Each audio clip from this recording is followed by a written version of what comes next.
Hello అండి, నమస్తే. నేను మాది. Welcome to my channel. ఇవి మీలో ఎవరికైనా గుర్తున్నాయండి? మనం చిన్నప్పుడు తినేవాళ్ళం కదా ఎక్కువగా. స్కూల్ నుంచి వచ్చిన వెంటనే ఈవినింగ్ టైంలో స్నాక్స్ కానీ ఇవే కదా మనకు పెట్టేవారు పెద్దవాళ్ళు. బఠానీళ్ళు, వీటితో పాటు బొంబాయి శనగలు కూడా తినేవాళ్ళం, మరమరాలు కూడా తినేవాళ్ళం. ఇవేమో మనం చెక్కలన్నీ కలిపి అదే చిన్న చిన్న ఈ అప్పుడల్లా చేసి ముక్కలు చేసేసి ఎంచుకుంటాం కదా, అవి కలిపేసి పాకం పట్టిన ఉండలు ఇవి చిప్స్ ఉండలు అంటాం వీటిని.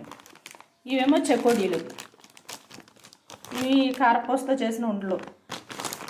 ఇవేమో మరమరాలతో చేసిన బెల్లం ఉండలు. వీటితో పాటు గవలు తినేవాళ్ళం, బెల్లం గవలు తినేవాళ్ళం, కారం గవలు తినేవాళ్ళం, అలాగే వేయించిన పల్లీలు తినేవాళ్ళం, పప్పు చెక్కలు కూడా తినేవాళ్ళం కదా. ఇవన్నీ మన ఈవినింగ్ టైంలో తినే స్నాక్స్ అండి. చిన్నప్పుడు ఇవే తినేవాళ్ళం. మన హెల్త్కి మంచిదా కాదా అన్నది పక్కన పెడితే ఇప్పుడు ఇవే అవసరం అవుతున్నాయండి. చేయలేక